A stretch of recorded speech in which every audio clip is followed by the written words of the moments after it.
All right, our next speaker is Dr. Dustin Boler. He is an associate professor in the Department of Animal Sciences at the University of Illinois. He completed his Bachelor of Science at Purdue and his Master's and PhD at the University of Illinois. His research is focused on finding ways to increase the efficiency of meat animals and to improve the quality of fresh and processed meat products. He works with the pharmaceutical industry to evaluate the effects of on-farm practices on carcass characteristics and yield. He also investigates issues related to the fat quality of meats and bacon production. And I assume he is a Shakespeare devotee. With that, Dr. Boler.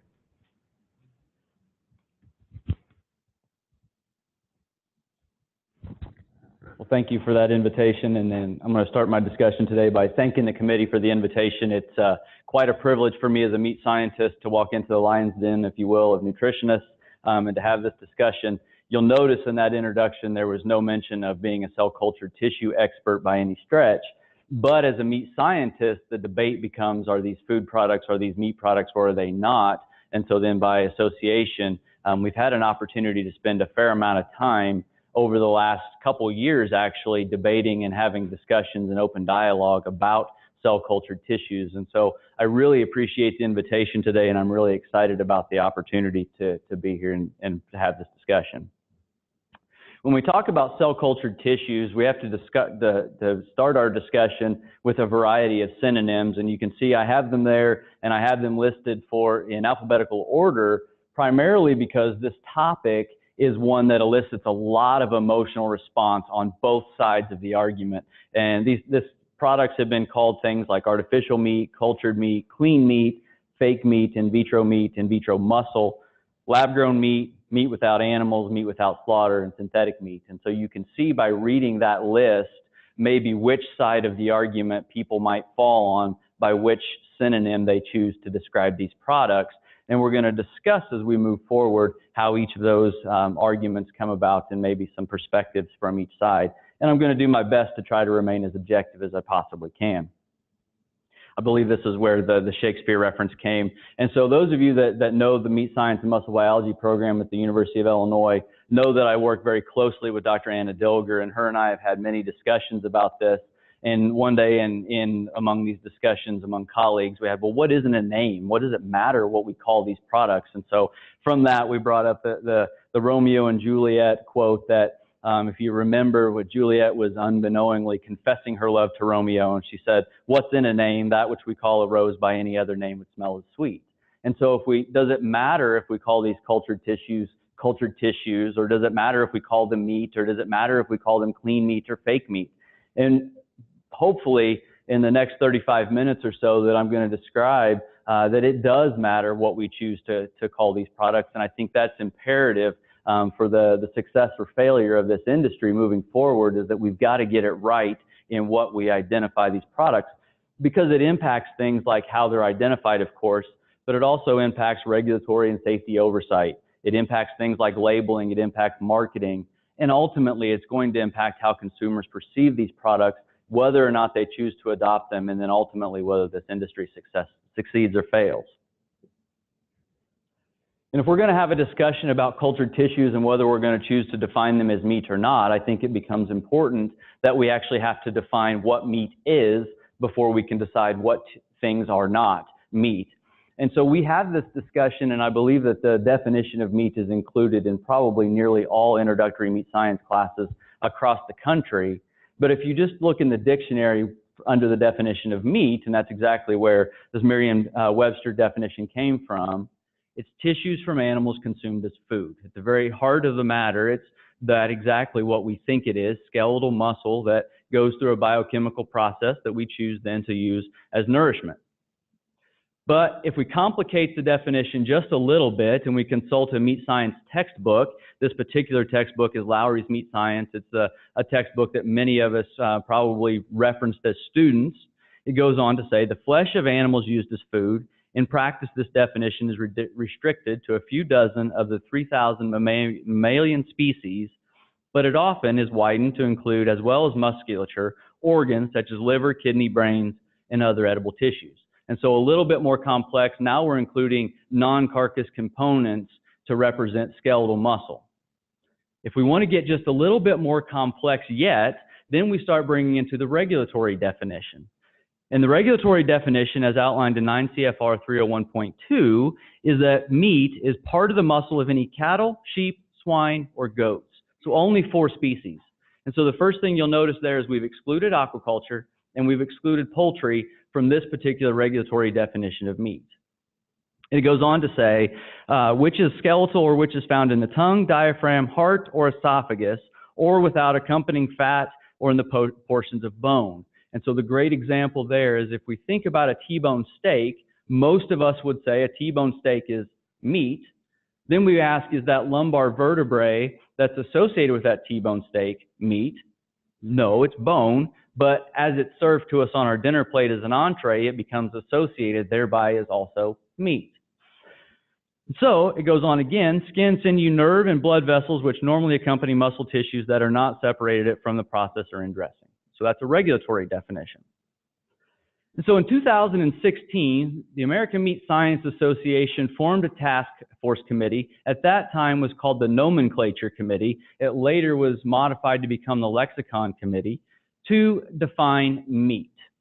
And at the time, when they were asked to identify and define meat, it was actually in response to the IARC report, the International Agency for the Research on Cancer, in that IARC had just reported that processed meats are likely to be carcinogenic, to cause cancer, and that red meat is likely to cause cancer. And where that really becomes complex is in the definition of hamburger. Because if we think about hamburger, it's literally whole muscle that we have changed the particle size, but thereby meets the definition of a processed meat product. Of course, the NCBA took issue with that, and so then they tasked AMSA with defining meat. Our initial objective had nothing to do actually with cell-cultured tissues, but we did choose to define cell-cultured tissues at that time actually more by accident than anything else. And the definition that was published in Meat and Muscle Biology, which is the official journal of AMSA in 2018, reads as such. Skeletal muscle and its associated tissues derived from mammalian, avian, reptilian, amphibian, and aquatic species. And so we chose to include all of those species that the regulatory definition excluded. But we went on to say harvested for human consumption, and that becomes very important in just a second. It also includes that edible tissues consisting of organs and non-skeletal muscle tissues are also considered meat. And we felt that that was very important because those byproducts are often the margins in the beef and the swine industry. And so we felt they were very important and needed to be included in that definition. I circle back to the portion about harvested for human consumption because we had some very candid and very direct discussions about what is meat and what is not. And the example that we used are humans' meat. And I think most of us would agree humans have skeletal muscle. Humans are made of muscle. But as far as I know, there's nowhere in the world that humans are harvested, allowed to go through the bioconversion of muscle to meat, and thereby human consumption. And so our definition then was centered around, are these products actually inspected and considered safe and wholesome and suitable for human consumption? That then became quite germane in our discussion for cell culture tissues because today as we stand, those products are not inspected. They don't go through a regulatory inspection. And so today, the American Meat Science Association doesn't recognize cell culture tissues as being meat. Not because they're trying to be gatekeepers to the industry or they're trying to prevent these tissues from evolving, but simply because they're saying at this point in time, those products haven't been vetted well enough. They're not available to the marketplace, that not yet, but perhaps maybe is where we're at today. Just a quick distraction. Should edible insects and insect protein powders be classified as meat? And I'll pause just a second when we think about that. Should they be meat? And so I'll remind you that our original definition, that very simple definition outlined by Merriam-Webster, was I will remind you that insects are in the kingdom of Animalia, and our definition was meat are edible tissues from animals consumed as food. So by that, maybe insects are classified as meat. However, as a committee, we decided that if there becomes a point in a line where if we had a dinner table and we put a T-bone steak on there, that T-bone steak feels like what meat should feel like. Likewise, if we had a dinner table and we put a plate full of crickets, it just didn't feel like meat. Certainly acknowledging that those cricket powder is edible protein, it's valuable protein, it's bioavailable protein. It just didn't meet the definition of what we felt. Thereby bringing up the very first point in that most of what we're going to have a discussion on cell cultured tissues is actually rooted in opinion more so than rooted in science, which creates quite a very difficult issue to talk about among scientists. And so to put the meat industry into perspective, just to provide some background on the size and scope, most of us recognize that the meat industry is rather large, but when I ask students, you know, how many pigs do we slaughter a year, and they tell me 1 million, maybe our perspective is just a little bit skewed. And so in 2017, U.S. harvested 9.4 billion animals of cattle, pigs, sheep, turkeys, and chickens under federal inspection. That includes around 30 million cattle, 120 million pigs, around 2 million sheep, some chickens, and 9 billion, or a few turkeys, and then 9 billion chickens. That turned in 2017 turned into 52.13 billion pounds of red meat, to include 26 billion pounds of beef, 26 billion pounds of pork, 80 million pounds of veal, and 150 million pounds of lamb and mutton. Likewise, that resulted in about 48 billion pounds of poultry, 42 billion of that from chickens, and around 6 billion of that coming from turkeys.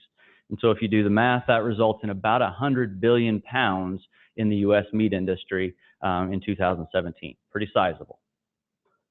What happens to it? From an annual consumption standpoint, most of us recognize that the consumption rate of chicken and poultry has increased dramatically over the past several years, to the point that the average American consumes around 85 pounds of chicken a year, somewhere around 55 pounds of beef, 43 pounds of pork, and on and on and on. It's difficult for me to put that into perspective, and so I like to think about it on a daily basis. And so on a daily basis, the average American man consumes somewhere around 5 ounces of meat, and the average woman somewhere around 3 ounces of meat. So let's put that into dollars and cents. And so the first thing to think about is we start talking about the growth rate of these protein alternatives, and these companies love to tell us how fast their industry is growing. And in fact, it is. In just a year, from August of 2017 to August of 2018, the plant-based protein alternative industry grew by 17%. And wouldn't we love to have 17% growth rate in the meat industry, but we haven't experienced that in a long, long time. But if we look at the retail dollars, in 2018, retail dollars in the meat industry was around 200 billion at the retail level. These plant-based alternatives, to include meat, milk, cheese, and yogurt, was a very respectable 4.1 billion, but when on a percentage basis, that was only 2% of the sales of the meat industry. And so absolutely this plant-based alternative industry is growing, but I think it's important to keep it into perspective that it's still a relatively very small percentage of what the meat industry is. And so one of the things that I talked about is this, when the Lexicon Committee was tasked with defining cell-based, cell-cultured tissues and whether or not those were meats, and ultimately we decided today that they're not, is because of this conversion of muscle to meat. And as meat scientists and as animal scientists, we've worked very diligently to understand the process that when we terminate a steer or we terminate a pig, we understand the biochemical processes, we understand pH decline, and we understand some of the nutritive values and the meat quality characteristics and all the things that are going to make that steer a beef carcass or make that barrow a pork carcass, so that when we make that pork carcass bacon or sausage, we have a relative idea of what we're making. The challenge, though, becomes in cell-based cultured tissues, we have this bioreactor, and today, again, as I said, those products are not commercially available, and it's not yet clear to us what those products are going to be looking like. Dr. Miller, I've got a quote from her in just a minute that says, when we remove those products from their life-sustaining environment, in this case, that bioreactor, what kind of conversion of muscle to meat are we going to make? One thing to point out is that the folks in the American meat science industry are absolutely not disputing that we're making cell-cultured muscle, because they absolutely are. It's very difficult to dispute that. But what we're not sure of is that conversion of muscle to meat. What's going to happen? Are we going to see a pH decline of these products? Are we going to see water holding capacity that's appropriate enough to maintain the myoglobin in these products, such that ultimately the food products that are made for them are going to share the same textural properties and otherwise of our conventional meat products? As I mentioned last summer, Dr. Rhonda Miller, the past president of AMSA, made the following comments. She said, meat scientists do not have enough information about cultured tissues today, at that point, to determine whether it should be called meat or how it should be regulated. And so that meeting in July there was actually a meeting sponsored by FDA in trying to determine who should appropriately provide oversight for these products. Additionally, she said, please note that samples of cultured tissues have not been available for evaluation of the safety, composition, nutritional bioavailability, functionality, and sensory properties to understand how it compares to meat from conventional animal products. I have a very close colleague at a different university who's actually sought to purchase samples in great enough quantities to properly evaluate these types of materials in ways that animal scientists and meat scientists might. Determine the proximate composition, determine the water holding capacity, determine the pH, determine the sensory properties, all of those things. And it's not clear if at this point that access has been denied due to product availability, there's simply not product available, or if the market is actually actively blocking meat scientists from evaluating these products. And so let's talk about federal oversight for our food in the United States. Most of us are comfortable that oversight is provided by one of two organizations, either the USDA, FSIS, or the Food and Drug Administration. Most of us are pretty comfortable that the USDA provides oversight for poultry, eggs, and meat, and FDA provides oversight for a whole long list of things there, included are biologics and other food products. Where things become a little more difficult is when we start diving just a little bit deeper into what FDA and what USDA provides oversight for. In the biologics category, you'll find that FDA provides oversight for cellular and gene therapy products. Well, if they're cell-based cultured tissues, that sure sounds like a cellular product that should perhaps fall under FDA. If you define them as meat, however, that sure sounds like meat, and perhaps jurisdiction should fall under FDA. We can complicate things just a bit further if we look in what meat is and what meat is not under USDA. Remember, the regulatory definition only included 4 species. Here they actually include cattle, lamb, pigs, goats, horse, and mules. But on the other side of the fence, FDA provides regular oversight for meat that's non-specified meat such as bison, rabbit, game animals, zoo animals, and members of deer family, including elk and moose.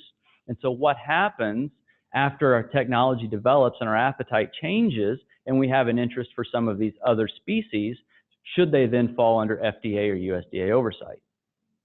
To complicate things even further, then we get into this definition of products with meat.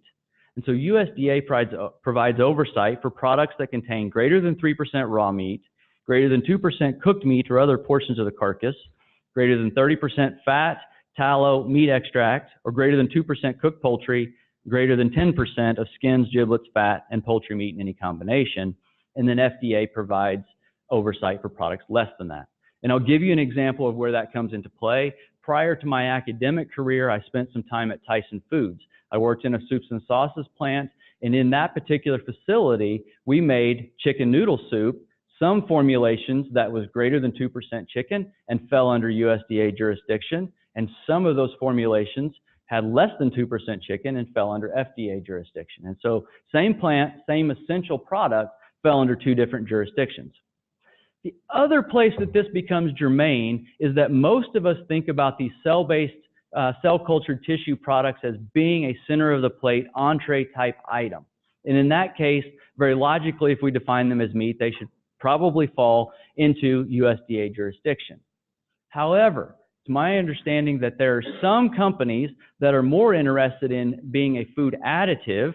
And so if you think about taco meat as an example, most of us recognize taco meat includes ground beef, but it also oftentimes has some textured vegetable protein extenders in it at a low inclusion rate.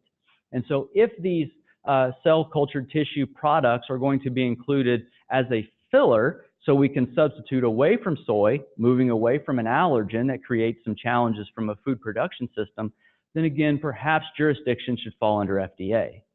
And so I hope I've made it clear that it's not clear where this jurisdiction should lie.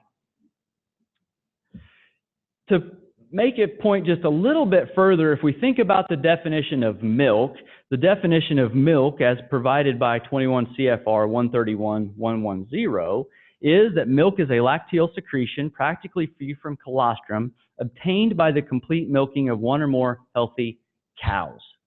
And so I think most of us would agree and understand that several mammals lactate, but by the letter of the definition in our CFR, only one species can produce us milk. And I think you know I'm going with this.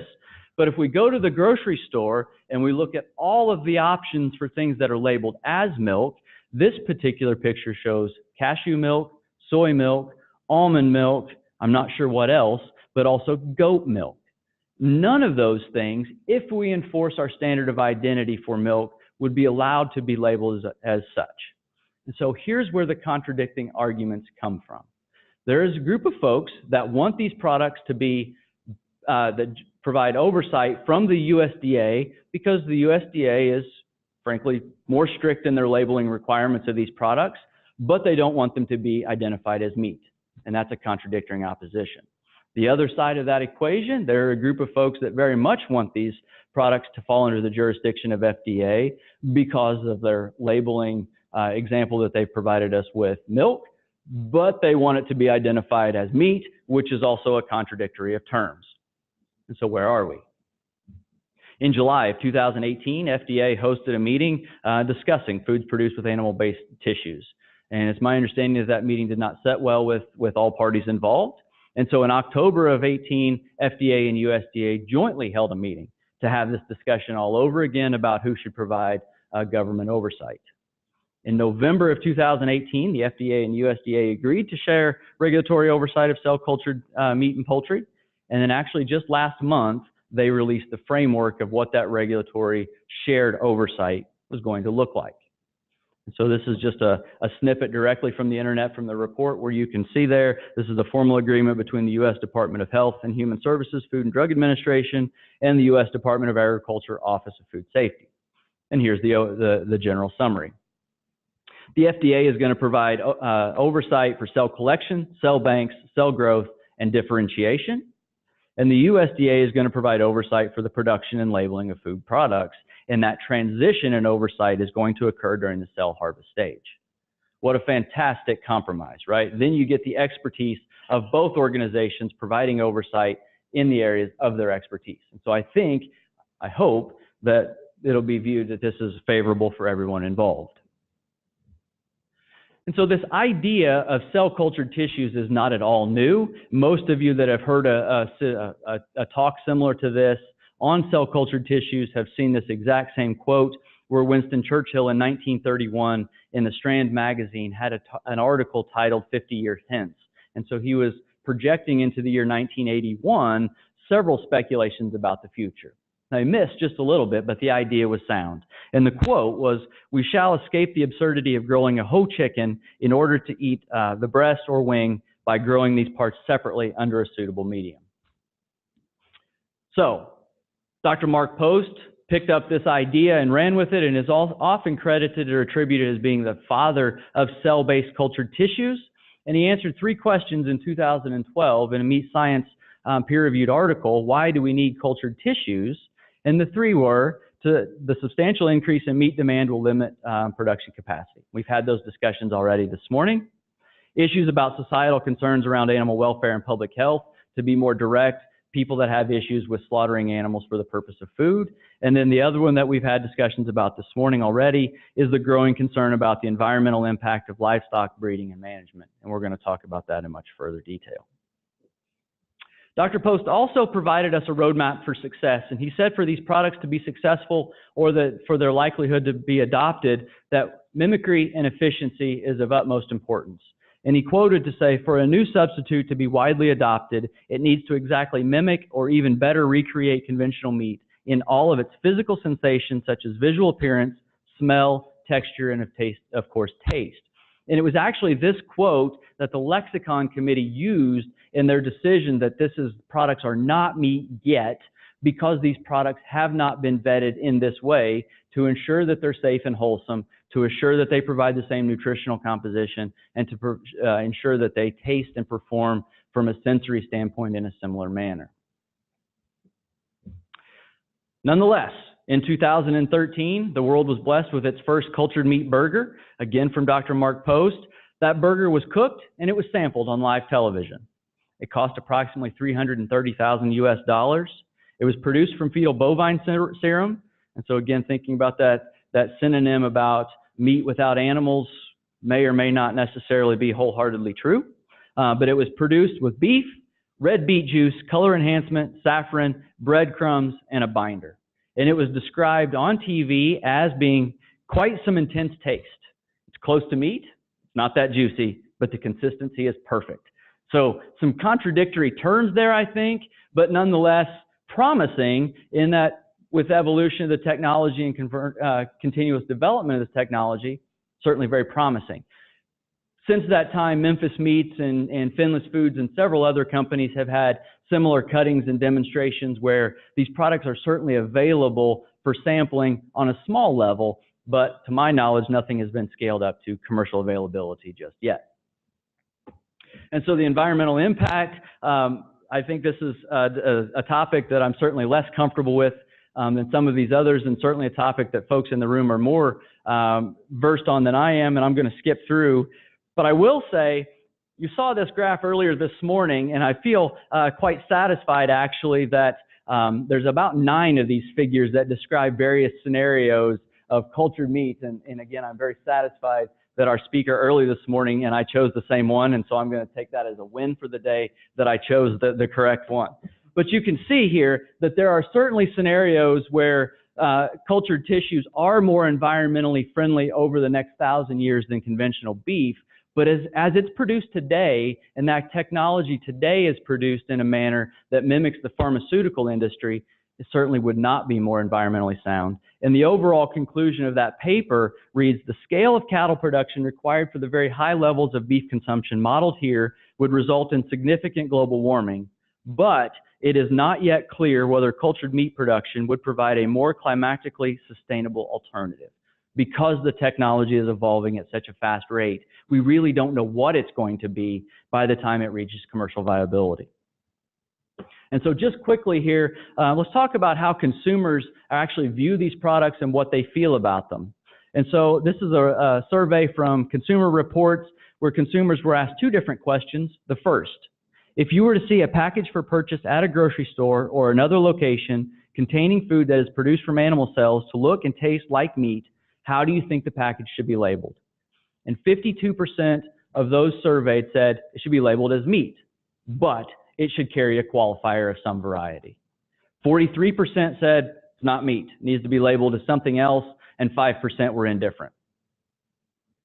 Second question, which, if any of the following, do you believe would be an accurate way to identify this food product in its packaging? And so if you go back to those synonyms that I provided at the very beginning, those in favor of cultured tissues have been using the term clean meat. Those opposed have been using cultured meat. But you'll see clean meat and cultured meat are actually not the terms that consumers believe that correctly identifies these products. In fact, 35% believe that they should be identified as lab-grown meat, 34% as artificial or synthetic meat, on, to where only 11% believe that they should be identified as cultured meat and 9% as clean meat. And so, just to tidy up and to bring back our Shakespeare issues, sorry, Juliet, in this case, a rose may not smell as sweet by any other name, because again, I think it's very, very important that we get the name of these products correct, because that name of these products is going to drive all of the other things from a regulatory standpoint, consumer acceptance, and overall, ultimately, success or failure of these products. Thank you again for the opportunity. Greatly appreciate it. I'd be happy to take any questions. Good time, good time. Got questions for Dr. Boler? Thank you, Dustin. One question, the animal industry is losing some of its efficiency enhancements, in particular antibiotics. I can't imagine cell culture without antibiotics. Do you have any idea of the residue of antibiotics in these these products? So that's a great question, and it's one of the things that I visited with several of our colleagues that the cell culture is not a new industry. There's lots of research groups that culture cells. It's the eating of these cells, and so they are arguing that it's going to be very difficult to get away from antibiotic use, growth hormones, and all those types of things that U.S. consumers are pushing back. If you visit with people at Memphis Meats and some of these other organizations, they're pretty adamant that they're going to be able to get away from antibiotic use. Not yet, but that's what they're telling us so far. That's met with mixed reviews on whether people believe that or not. So to answer your question, the jury's still out, I believe. Other questions? So as I understand, there's a possibility of using like primary cultures, taking cells from animals, but the other is to have continuous cultures, Right. which to me means the cells are immortal, which means they're cancer cells. So are people going to eat cancer cells? Now, I'm just thinking about the terminology and the thought of Well, I think you've answered immortal the exact cells. point that how we identify these products is exactly correct. The other thing, those of you that are familiar with Dr. Mosiak, Paul Mosiak at North Carolina State, has identified some of the issues with cell culture tissues in general, with cell mutations and these types of things, that do those cells need to be refreshed over time. And I think if you visit with him, he would say that perhaps they do need to be refreshed, and that the idea of immortalizing these cell lines creates quite an issue, which also kind of pokes a hole in the synonym of meat without animals, because originally these cells have to be derived from an animal. But I will say that these industries are marketing these products to vegetarians who are not opposed to eating meat. They're opposed to slaughtering animals for consumption of meat. And so there is some open-mindedness of essentially a new demographic of meat eaters that in the past have been closed. I don't know. Okay, Charlotte? Yeah, recognizing how quickly this is moving forward, what are the most pressing areas of research that we need to be investing in? Yeah, so that's a great question. I think at this point, again, there's absolutely no doubt that we're producing products that mimic meat, that look like meat, that are very likely a meat. People have eaten these products. Are they safe? And so one of the issues and I don't mean from a standpoint of safety in the conventional sense, but if they are raised in antibiotics, Memphis Meats has some slides where I think they've slowed down using these, where the shelf life of those products is longer in a very controlled scientific environment than our conventional produced meats. The problem is those products are potentially and are microbiologically naive. And so what happens when consumers take them home, they roll them around on their counter, they cross-contamination with other products, they don't wash their hands, they don't follow good manufacturing processes that we all follow when we're preparing food at home. Are they safe from that regard? And we don't know the answer to that yet. And I think that's the most pressing thing that we need to sort out. Okay, one more question? Yeah, I was just curious. So at the same time, we have plant-based meats. So is the public confused? Do they not really get the distinction? And then also, would the meat industry have greater opposition to one versus the other? Yeah, that's a good question. And I'm not sure. The meat industry right now is pretty divided. You get this group of folks that view this as an opportunity to grow and expand. Tyson and Cargill both have invested, and so they clearly believe that there's a future in this industry. But then there's a segment of the industry that is absolutely scared to death. I think it's interesting that somebody mentioned earlier today that the Impossible Burger is in Burger King and it's in White Castle. Those are two fast food companies that are cost-based driven. They're cheap alternatives, and I don't mean that in a disrespectful way. But the Impossible Burger is by no means cheap. A colleague and I, we had lunch on Impossible Burger. It's $13 for a quarter-pound hamburger. That's not the type of product that I tend to find in Burger King, but in St. Louis just last week, it was selling out. And so there seems to be this contradictory notion that what consumers are telling us they think they want, which with the excitement and novelty of these new products. I don't know. Okay, let's show our appreciation.